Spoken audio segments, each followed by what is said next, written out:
శ్వేతపత్రం ప్రభుత్వ శ్వేతపత్రానికి పోటీగా నేడు విడుదల. తమ పాలనపై తెలంగాణ భవన్లో కేటీఆర్ ప్రెజెంటేషన్ ఇస్తారట. రాత్రింబవలు చెమటోడ్చి తెలంగాణ ప్రతిష్టను నిర్మించినట. ఇల్లు విఫల రాష్ట్రంగా చూపిస్తే సహించబోమని హెచ్చరిక. వీళ్ళ కథ ఏందో చూద్దాం. తెలంగాణలో గత 9.5 ఏళ్లలో సాధించిన అభివృద్ధి, సృష్టించిన సంపదను తెలిపేందుకు పవర్ పాయింట్ ప్రెజెంటేషన్ ఏర్పాటు చేసినట్టు బీఆర్ఎస్ కార్యనిర్వాహక అధ్యక్షుడు రామారావు వెల్లడించారు. సలీంఫేకు వెల్లడించారు. తెలంగాణ భవన్ వేదికగా శనివారం ఉదయం 11 గంటలకు శ్వేతపత్రం విడుదల చేయనున్నట్టు శుక్రవారం ఒక ప్రకటనలో తెలిపారు. 9.5 ఏళ్ల తెలంగాణ ప్రగతి ప్రస్థానం దేశ చరిత్రలోనే ఓ సువర్ణ అధ్యాయం అన్నారు. పగలు రాత్రి తేడా లేకుండా రెక్కల కష్టంతో చెమటోడ్చి నిర్మించిన ఎవరి రెక్కల కష్టంతో నిర్మించిరయ్యా? ప్రజల రెక్కల కష్టం. ఆ రెక్కల కష్టం చేస్తా ఉంటే ఇప్పుడు ఏమన్నా కూలికి పోతే కలవ పోతేనో కొయ్య పోతేనో ఏదో ముల్లో బిల్లో గుచ్చుకుంటారు కదా, మీ చేతులు చూపెట్టరు. ఏడ గుచ్చుకునేయో ఏడ చూపెట్టి ఏడున్నాయో చూపెట్టరా ఒక్కసారి చూద్దాం. అన్ని బజవాయి మాటలే. చెమట తీసిరట ఇల్లు. పగలు రాత్రి తేడా లేకుండా రెక్కల కష్టంతో చెమటోడ్చి నిర్మించిన తెలంగాణ అన్నట. ఎవరి రెక్కల కష్టము, ఎవడు బతికిండు, విఫల రాష్ట్రంగా చూపిస్తే భరించమని, అందుకే జరిగిన అభివృద్ధిని గణాంకాలతో సహా వివరించేందుకు తాను ప్రెజెంటేషన్ ఇవ్వనున్నట్టు కేటీఆర్ తెలిపారు. కాంగ్రెస్ నేతృత్వంలోని కొత్త ప్రభుత్వం శ్వేతపత్రాల రూపంలో రాష్ట్ర ఆర్థిక పరిస్థితిపై వరుస నివేదికలు ఇవ్వగా తమకు కూడా సభలో గణాంకాలు ప్రవేశపెట్టే అవకాశం ఇవ్వాలని బీఆర్ఎస్ ప్రజాప్రతినిధులు కోరారు. అందుకు ప్రభుత్వం అవకాశం ఇవ్వలేదు. ఈ నేపథ్యంలోనే శ్వేతపత్రం విడుదలకు కేటీఆర్ పూనుకున్నారు.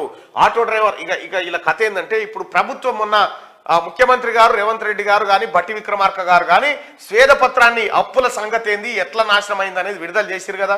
విడుదల చేస్తే అదంతా తప్పుల తడక అంటారు. ఎవరు ఇచ్చిరు మరి వాళ్ళకు? ముఖ్యమంత్రి గారికి బట్టి గారికి ప్రజల ముందు పెట్టింది ఎవరు? కేసీఆర్ కింద పనిచేసిన అధికారులే. అదే వాళ్ళకి వీళ్ళ కింద పనిచేసిన వాళ్ళే నాశనం అయిందని రిపోర్ట్ ఇచ్చిరు. మళ్ళీ ఇప్పుడు దాన్ని తప్పని చెప్తారట. ఆటో డ్రైవర్ల సమస్యలపై అధ్యయనం చేస్తావరా చూసిరా? వీళ్ళ అధికారంలో ఉంటే ఆటో డ్రైవర్ లేకపోయి అసలు ఎవరిని పట్టించుకోకపోవు. వీళ్ళని భూమి మీదకి తీసుకొచ్చిరుగా జనం. అహంకారాన్ని, ఆకాశం అంతా ఎత్తుకెదిగిన అహంకారాన్ని తీసుకొచ్చి భూమి కాడేసి తొక్కిరు జనం. మళ్ళా దిగొచ్చి ఆటో అన్నా ఏమన్నా సమస్యలు ఉన్నాయా? అరే అధికారంలో ఉన్నప్పుడు పట్టించుకోకపోతేవి, మనిషిని లేక చూడకపోతేవి, వారికి తిన్నవా పన్నవా అని కూడా అడగకపోతేవి, ఇవాళ అధికారం పోగానే మళ్ళా ఆటో డ్రైవర్ల సమస్యల పైన అధ్యయనం చేస్తారట. ఆయన కనీసం కలిసే అవకాశం కూడా ఓ రిప్రజెంటేషన్ ఇచ్చే అవకాశం కూడా ఇవ్వకపోతే ఆటో డ్రైవర్ల సమస్యలపై విస్తృతంగా అధ్యయనం చేసేందుకు బీఆర్ఎస్ కార్మిక విభాగం ఆధ్వర్యంలో కమిటీ వేస్తున్నట్లు కేటీఆర్ తెలిపారు. రాష్ట్రంలో ఆటో డ్రైవర్లు ఆందోళన చేస్తున్న నేపథ్యంలో కేటీఆర్ ఆదేశాల మేరకు ఇదివరకు అనేక మంది అంగన్వాడీల ఆందోళన చేసిరు, ఏఎన్ఎంలు చేసిరు, అనేక మంది ప్రభుత్వ ఉద్యోగులు చేసిరు, సింగరేణి కార్మికులు చేసిరు, ఆర్టీసీలు చేసిరు. వాళ్ళకి ఎప్పుడన్నా కమిటీ వేసిండా? ఎప్పుడైనా అధికారంలో ఉన్నప్పుడు కమిటీ. ఇప్పుడు ఇదంతా డ్రామా. చచ్చిపోతే పట్టించుకోలే. ఆర్టీసీ కార్మికులు 50 మంది చచ్చిపోతే పరిష్కార మార్గాలు తెలుసుకునేందుకు కమిటీ ఏర్పాటు చేస్తున్నామన్నారు. కార్మిక నేతలు రూప్ సింగ్, రాంబాబు యాదవ్, మారేలు ఆటో డ్రైవర్ల ప్రతినిధులతో మాట్లాడతారన్నారు. ఓలా, ఉబర్, ఇతర టాక్సీ డ్రైవర్లతోనూ చర్చించి నివేదిక రూపొందిస్తామని చెప్పారు. దాని ఆధారంగా ప్రభుత్వానికి సూచనలు చేస్తామని చెప్పి ఆయన చెప్పిండు. ఇక ఎటువంకు కేటీఆర్, డ్రైవింగ్ లో హరీష్. రాష్ట్రపతి ముర్ము ఇచ్చిన విందుకు బీజేపీ నేతలు తెలంగాణ భవన్ నుంచి వెళ్లారు. కేటీఆర్ ఎమ్మెల్యే కొత్త ప్రభాకర్ రెడ్డికి చెందిన కారును కేటీఆర్ స్వయంగా నడుపుతూ బొల్లారం రాష్ట్రపతిని ఆతిథ్యం ఇచ్చే హోమ్ రిసెప్షన్ కు హాజరయ్యారు. కేటీఆర్ పక్కన మాజీ మంత్రి ఎమ్మెల్యే హరీష్ రావు కూడా కూర్చున్నట. కారు నడుపుకుంటా పోతున్నట. మీరే నడుపుకోవాలి ఈసారి. ఎవరు నడిపే ఛాన్స్ కూడా లేదు ఎవరికి. ఎందుకంటే ఇప్పటికైనా టీఆర్ఎస్ పార్టీ నాయకులు ఆలోచన చేసుకోవాలి. డ్రైవర్, క్లీనర్లు కారుకు వీళ్ళే ఉంటారు. మిమ్మల్ని స్టీరింగ్ సీట్లకు రానియరు. ఎప్పటికైనా వీళ్ళే.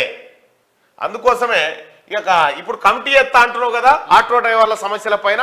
కాళేశ్వరం కూలింది కదా, ఒక కమిటీ వేద్దామా? దాని మీద కూడా మియాపూర్ ల్యాండ్ స్కామ్ మీద వేద్దామా ఒక కమిటీ?